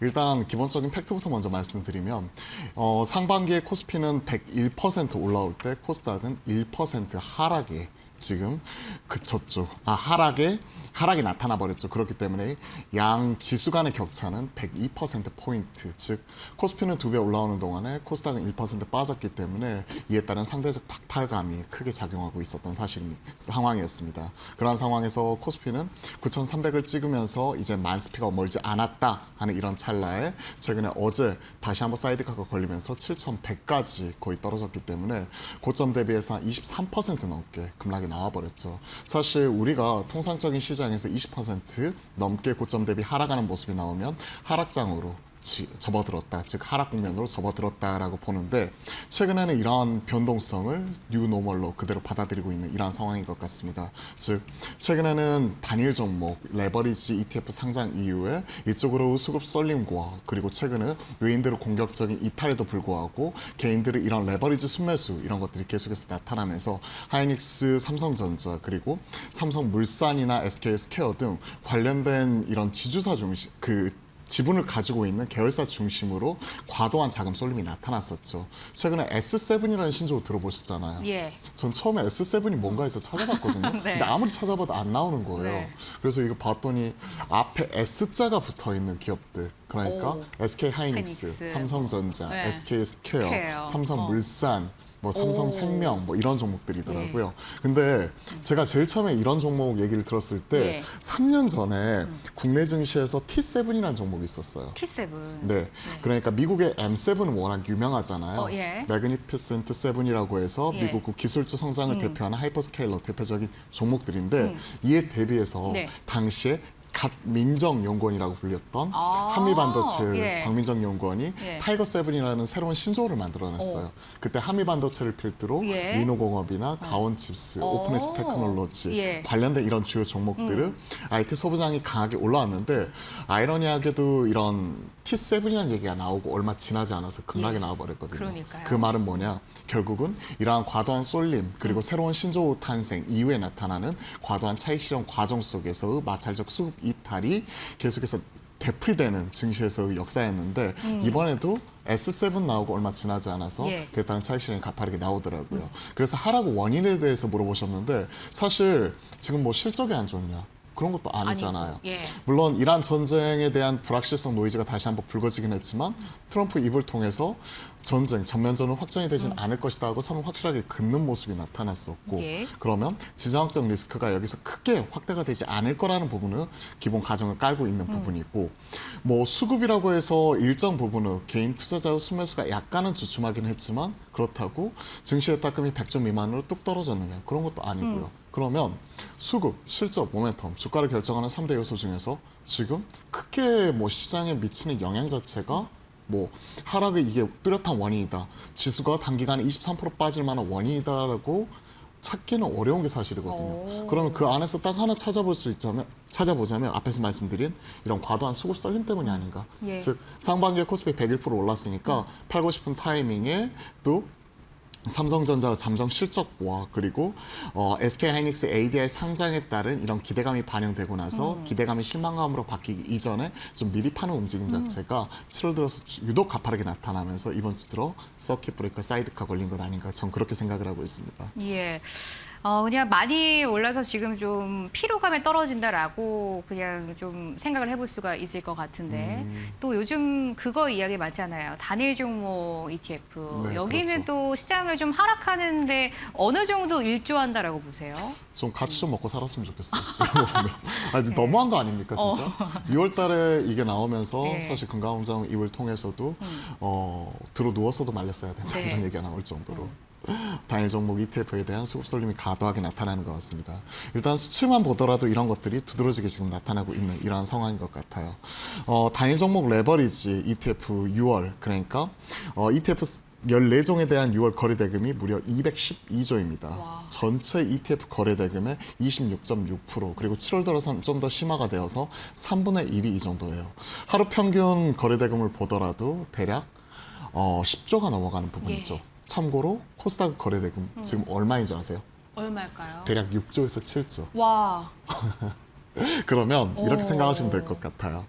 전체 코스닥 거래대금보다 SK하이닉스와 삼성전자를 추종하는 레버리지 ETF 거래대금이 지금 월등히 큰 상황이다. 1.5배 이상 큰 상황이죠. 예. 그렇게 본다면 코스닥으로 들어가야 될 개인 투자자들의 자금이 지금은 레버리지 ETF로 실렸다. 그러한 과정에서 미국 M7을 중심으로 한 반도체 차익실이 나오다 보니까 이 레버리지 ETF에 대한 변동성 자체가 어마어마하게 커졌구나. 예. 그에 따른 차익 실현이 가파르게 나오고 있구나라고 해석하는 게 맞을 것 같고 그럼 여기서 한 가지 더. 그러면 레버리지 ETF라고 하면 우리가 올라갈 때 2배 추정하니까 좋은 거 아니잖아요. 좋은 거잖아요. 그러면 늦게 들어간 만큼 나는 대차게 많이 먹어야겠어 생각하시는 분들이 6월 달에 레버리지 ETF 상장되고 나서 많이 사셨을 겁니다. 네. 그럼 수익률은 어땠을까요? 엄청나게 또 손실일 것 같아요, 지금. 그렇죠. 지금은 그렇죠. 지금은. 과거 6월에도 괜찮지 않았을까? 6월에는 그렇게 생각하시는 분들이 많은데 예. 팩트만 놓고 보면 6월 달에 SK 하이닉스 본주가 12점 몇 % 올라갈 때 예. 레버리지 ETF 수익률이 12점 몇 %였어요. 아. 별로 재미있죠? 다를 바 없네요. 그렇죠. 본주하고 레버리지 ETF하고 수익률이 같아요. 떨어질 땐 더 많이 떨어지고. 예.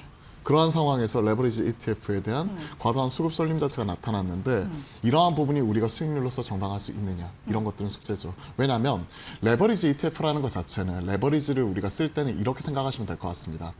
변곡점일 때, 즉 하방에서 이제 상방으로 돌아섰을 때 혹은 상방에서 하방으로 꺾였을 때 이런 변곡점일 때 일부 해지 차원에서 본주를 좀 해지하기 위해서 일정 부분 사는 부분이라든지 아니면 방향성을 상방으로 잡은 상태에서 여기에 대해서 가속도가 붙을 때 그때 ETF 방향성이 나오고 나서 그때 사가지고 대차게 먹는 거지 최근같이 급등급락 이렇게 나타났을 때 ETF 사면 수익률 6월달 수익률에서 증명했듯이 성과가 그리 안 좋았다는 거죠. 이런 겁니다. 떨어질 때는 50% 떨어지면 되지만 올라갈 때는 10,000원이 5,000원 됐다가 5,000원이 10,000원 되기 위해서는 예. 2배, 100% 그쵸. 올라가야 되죠. 예. 그에 따른 차이라고 생각하시면 될 것 같아요. 즉 레버리지 ETF가 시장에서 우리가 기대했었던 이런 환율을 좀 안정화시키는 효과, 즉 홍콩으로 가지 마, 미국으로 가지 말고 이거 만들어줄 테니까 국내 투자해. 하는 부분에 대해서 일정 부분 소기의 성과를 달성할 수는 있었지만 환율에 대한 안정 효과는 미비한 채 실질적으로 시장 변동성을 키우는 요인 중에 하나로서 지금 지목이 되고 있고 코스닥 거래 대금보다 ETF 거래 대금이 더 많다는 게 최근에 나타나는 과도한 수급 쏠림과 그리고 신조어 만들어진 이후에 이에 따른 미국에서 차익실이 나오면서 우리가 그걸로 트리거로서 하락하는 과정 속에서 나타나는 흔들림 이런 것들이 시장 전체적으로 다 연결이 되는 것 같습니다.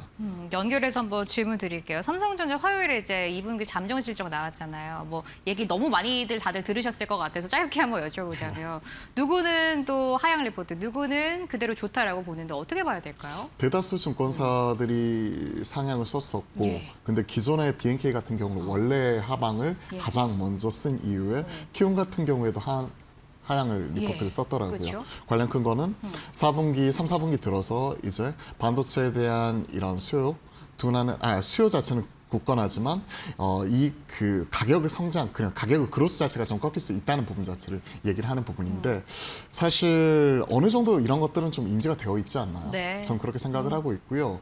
그리고 메모리 수요 또한 2027년까지는 계속 타이트할 것이라고 봐요. 수치로서 말씀드리면 내년에 그 D램 쪽에서 메모리 공급량 증가는 7%에 불과한데 메모리 수요 증가치는 지금 17%, 약 10%포인트 정도 이런 공급 부족이 나타날 수 있다고 보고 있고요.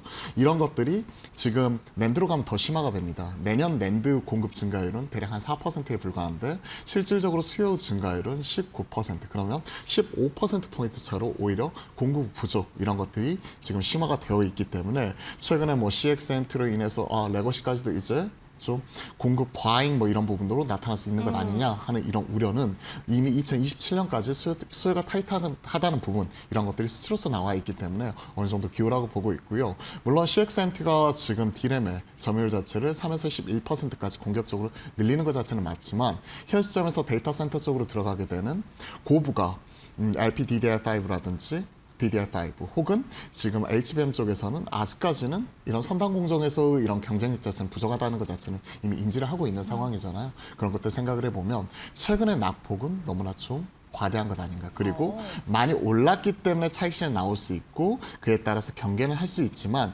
최근에 나타나고 있는 AI 반도체에 대한 이런 주도 섹터 흐름이라든지 그 지금 상승의 흐름 이런 것들이 완전히 꺾였다고 생각하지는 않습니다. 예, 삼성전자 여전히 견조하다라는 말씀이고 이제 이번기 실적들 줄줄이 나올 예정이잖아요. 네. 조금 잘 나와선 이제 성이 안 찰 것 같거든요. 엄청나게 잘 나온 실적을 지금 시장이 기대를 하고 있는데 AI 종목도 지금 대다수가 고점에 있는데 이번 실적 나온다면은 고점이 정당하다라고 조금 볼 수가 있을까요? 어떻게 보세요? 이번 실적이요.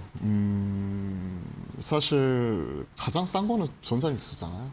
그렇죠. 예. 전자닉스 마이크론이고 이번에 마이크론이 기존에 실적 발표 이전에 PR 11배에서 이번에 실적 자체가 슈퍼 서프라이즈 나오면서 PR 자체가 8배로 떨어지면서 오히려 그때 6배, 7배 하고 있었던 삼성전자, SK하이닉스 격차 자체가 쭉 줄어드니까 오히려 삼성전자, SK하이닉스가 마이크론 그 차익 실현 나올 때 같이 빠져버리는 모습이 나오면서 지금은 현재 PR 자체가 6배 언더에서 거래가 되고 있는 이런 상황이죠. 사실 전공정 장비 업체들 같은 경우에는 PR이 30에서 40배가 지금 넘어가고 있는 상황이에요. 네. 대표적으로 증착 4사라고 할 수 있는 원익 IPS, 테스, 유진테크, 주상 엔지니어링 같은 경우도 마찬가지로 넘어가는 상황에서 최근에 주상전화라는 뭐 닉네임을 얻을 정도로 시장에서 두드러진 모습을 나타냈었던 예. 주상 엔지니어링 같은 경우는 PR 자체가 대략 한 70배에 육박하는 모습이죠. 과거 2024년 3년 전에 한미반도체가 그때 잘 나갈 때 PR이 한 70배 넘어갔던 그런 기억이 있거든요. 예. 그렇기 때문에 많이 오른 것 자체는 맞고 그에 따른 좀 부담스러운 게 사실이에요. 하지만 최근에 전자닉스 빠지면서 오히려 IT 소부장은 더 많이 빠지는 모습이 나타났기 때문에 밸류에 대한 부분 자체는 일정 부분 좀 그래도 좀 안정화되어가는 과정이라고 생각을 하고 있고요. 그리고 나서 지금 있을 2030년까지 SK하이닉스가 얘기했던 대로 캐파 투자 2배, 2034년까지 3배까지 늘리는 모습이 나타나게 된다면 이러한 것들이 좀 정당화되면서 힘을 얻어가지 않을까 그렇게 생각을 합니다. 그리고 우리가 IT 소부장 투자할 때 이렇게 얘기를 하잖아요. 고퍼에 사서 저퍼에 팔아라. 지금 고퍼에 투자하는 구간 같아요. 이게 저퍼됐을 때, 즉 실적으로 확실히 증명이 되는 모습이 나타날 때 그때 팔아도 늦지 않다는 측면에서 놓고 본다면 IT 소부장에서 지금 발 빼기에는 아니라고 생각을 하고 있습니다. SK하이닉스 캐파 나와서 말씀드리는데 지금 현재 D램 캐파 자체가 한 대략 550K 정도 돼요. 그러니까 월당 55만 전 정도 네. 웨이퍼를 투입을 하는 부분인데 이게 2배까지 늘어나게 된다면 대략 1000K 정도. 그러니까 100만 장 정도 이렇게 제조하는 부분 자체가 2030년까지 얘기를 하고 있기 때문에 장비의 이런 발주 사이클 이러한 부분이 이제 본격화되면서 삼성전자 이제 P4에서 P5 그리고 영인 반도체 클러스터가 내년에 가동이 되는 것들 생각을 해보면 올 하반기 IT 소부장의 이런 상승 흐름 자체는 좀 더 이어질 수 있다고 생각을 합니다. 6월 달에 전자닉스 한 2주 쉬어갈 때 그때 IT 소부장 대거 그 신고가 랠리 나타나면서 오히려 소부장 내에서도 반도체 대장이 쉬어갈 때도 소부장이 그 역할, 동생이 역할을 해줬잖아요. 이번에는 같이 떨어졌고 오늘은 같이 올라오고 있지만 이러한 흐름이 또 어떤 식으로 전개될 전개가 되는지 하반기에 체크하는 것도 중요한 포인트가 될 것 같습니다. 예, AI 대장뿐만 아니라 또 반도체 소부장 역시도 실적으로 증명을 해줄 것이다. 긍정적인 시각 여전히 가지고 계신 것 같습니다. 이제 시장 좀 크게 한번 봐야 될 것 같은데 이제 조금 있으면 금통위도 있고 FOMC도 진행이 됩니다. 금리 인상 가능성도 많이 나오거든요. 이 이벤트 소화하고 나서 시장 어떻게 갈 거라고 보세요? 너무 어려운 질문이에요. 금리 관련해서는 사실 그 금통위에서 7월 금리 인상에 대한 가능성 이런 부분 유력하게 보고 있는 것 같아요. 예. 지금 한은의 기준금리 같은 경우는 2.5%. 그런데 5월달에 전도표 찍혀 있는 거 보니까 3%에 대거 찍혀 있었거든요. 대략 금통위원 대다수가 지금 그 10개가 지금 한 3%에 찍혀 있는 걸로 그때 체크를 했었는데 그때 감안을 하면 연내 한 2차례 정도 금리 인상을 얘기를 하고 있고 네. 그 첫 번째 시기를 7월 달로 얘기하고 있는 부분입니다. 그렇게 된다면 분명히 지금 현재 10년물 국채 금리 즉 시중 금리라고 얘기하는 부분이 4.1% 전후에서 움직이고 있는 부분 자체가 추가적으로 올라갈 수 있는 룸 자체는 있는 부분이겠죠. 참고로 미국채 10년물 같은 경우에는 어제 대략 한 4.5%를 넘어서 4.58 거의 4.6% 육박하는 상황이고 미국 같은 경우에는 지금 현재 7월 달에 금리 인상 확률이 CME 패드와치에서는 대략 한 30% 정도 그리고 9월 달 금리 인상 확률을 50% 정도로 지금 예측을 하고 있기 때문에 그러한 것들 생각을 해놓고 본다면 이런 점도표 변화 이런 부분도 유의 깊게 봐야 될 것 같습니다. 여튼 금리가 미치는 영향은 워낙 광범위적이고 파괴적이기 때문에 최근에 흔들리고 있는 이런 코스닥, 성장주, 특히 뭐 바이오라든지 로봇이나 그리고 여타 2차 전지를 비롯한 관련된 성장주에 대한 투심에 그렇게 좋은 영향을 미치진 않겠죠. 하지만 최근에 어느 정도 이런 금리에 대한 부분은 좀 반영이 되지 않았나 그렇게 생각을 합니다. 네. 코스닥 같은 경우가 유독 낙폭을 키웠고 성장주가 최근에 시장에서 힘을 못 쓰는 모습이 특히나 이제 코스닥을 중심으로 좀 나타났었기 때문에 일정 부분 오히려 금통위에서 금리 인상을 하고 나서 스탠스 자체만 약간 비둘기파적으로 코멘트만 해주더라도 시장은 오히려 불확실성을 해소한다는 측면에서 그 이후에 좀 올라갈 수 있는 발판을 만들지 않을까 그렇게 생각을 하고 있습니다. 예, 오히려 금리 인상에 대한 결과가 나오고 나서 불확실성 해소로 긍정적으로 좀 작용할 수도 있다라는 시각까지 한번 전달해 주셨네요. 이후에 이벤트를 우리가 좀 잘 봐야 될 것 같고요.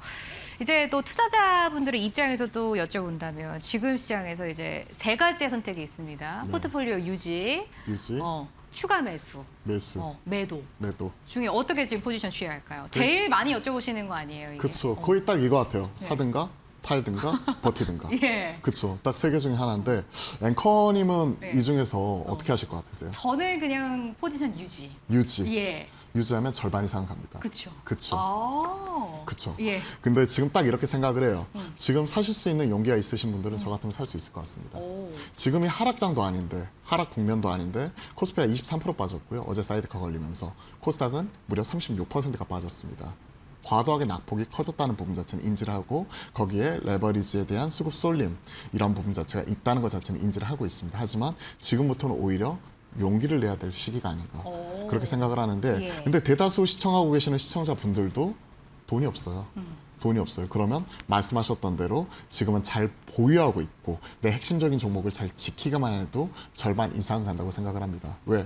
낙폭이 코스피가 23%, 코스닥이 36%였기 때문에 되돌림 과정에서 그 절반만 되돌리면 코스닥은 18%, 지수가 18% 올라오면 내 종목은 못해도 시장의 주도적인 흐름에 있는 종목이라면 최소한 25에서 30% 이상 올라올 수 있는 부분이거든요. 즉, 내 핵심적인 종목을 잘 지키는 게 관건이 될 것 같고요. 그리고 여기까지 왔으면 오히려 패닉셀에 동참해서 파는 것 자체는 전 아니라고 생각을 해요. 예. 다만 이런 건 있습니다. 최근에 지금 올라가고 있는 뭐 테마적인 성격을 띠고 있는 종목들 어떤 게 있죠? 선화권 투자 관련해서 지역 건설사 예. 대표적으로 뭐 금호건설이나 그리고 뭐 이제 광주에 뭐 부지를 가지고 있는 뭐 금호타이어나 그리고 여타 뭐 광주 신세계 뭐 이러한 부분 같은 경우가 테마적으로 움직이는 부분이 있는데 오히려 그러한 종목들은 시장이 빠르게 되돌아가는 모습이 나오게 되면 그쪽으로 테마로 쏠렸던 수급이 다시 한번 반도체로 쏠릴 수가 있는 부분이고 오늘 일정 부분 그러한 신호가 좀 나타나고는 있기 때문에 오히려 그런 종목들은 좀 팔아야 된다고 생각을 합니다. 즉 이렇게 말씀드릴게요. 내가 지금 가지고 있는 종목이 나의 핵심적인 종목인가? 만약에 그렇다면 지금 보유하시면 될 것 같고요. 내가 테마적으로 지금 단타치고 있는 종목이라면 저는 시장이 돌아설 때 오히려 이런 쪽에서는 가파른 차익 실현과 수급 이탈이 나타날 수 있기 때문에 오히려 그쪽은 파시자라고 좀 말씀을 드려보겠습니다. 여기서 연결 질문 하나 드린다면은 마지막 질문입니다. 이제 시장이 반등이 나오잖아요. 그 중에서 어떤 섹터가 제일 빨리 반등이 나올지, 만약에 지금 약간 추가 매수 여력이 있는 분들이라면 어떤 섹터 바라봐야 하는지. 오늘 지금 예. 시장이 일정 부분은 되돌림이 나올 때 어디가 가장 먼저 올라오죠? 반도체죠. 그렇죠. 거기에 답이 있다고 생각을 합니다. 시장은 정직하거든요. 예. 오늘 강하게 올라오고 있는 종목들을 잘 체크를 해봐야 될 것 같아요. 즉 시장에서는 지금 이제 그동안의 반도체에 대한 노이즈 그리고 AI 데이터 센터 건설 지원에 대한 우려감 이런 부분이 반영을 하면서 낙폭을 크게 키웠던 게 사실입니다. 그리고 나서 되돌림이 나올 때 그때 가장 먼저 가장 빨리 올라가는 섹터가 주도 섹터이고 그중에서 가장 핵심적인 종목이 주도주라는 거죠. 그렇게 본다면 오늘 SK하이닉스, 삼성전자 같은 종목이 있고 AI 인프라 쪽에서는 전력 설비 같은 경우가 효성중공업을 필두로 강하게 올라오는 모습이 나오고 있죠. 두 섹터의 공통점은 또 실적으로서 확실하게 차별화되는 모습이고 올해보다 내년, 내후년까지도 확실한 탄탄한 수주 베이스와 LTA 기반으로 실적 자체를 우상향한다는 부분 이런 것들이기 때문에 최근에 낙폭이 큰 가운데서 밸류에이션 멀티플이 일정 부분 좀 리즈너블하게 시장이 받아들이는 국면에 왔었고 그리고 시장이 되돌아설 때 가장 빠르게 올라가기 때문에 일단 오늘같이 올라갈 때 한 번에 비중을 실을 수는 없겠지만 일정 부분 초명 띄워놓고 지켜볼 수 있다고 생각을 합니다. 즉 결론은 AI 쪽이 붙어있는 쪽이 주도 섹터이기 때문에 그 안에서 실제 돈을 버는 반도체와 전력 설비를 저는 1차적으로 먼저 보자라고 말씀드려보겠습니다. 예, 오늘 시장 반등 나올 때 반도체와 전력 설비는 여전히도 앞으로도 탄탄할 것이고 매수 관점 유효하다라고 봐주셨습니다. 오늘 효성중공업 같은 종목들 오늘 탄력이 괜찮은 것 같은데 앞으로 반등이 나올 때도 여기서 조금 기회를 찾아보자라는 말씀까지 한번 정리해 보도록 하겠습니다. 오늘 여의도 포커스 딜리서치 박창윤 대표와 함께했습니다. 대표님 고맙습니다. 감사합니다.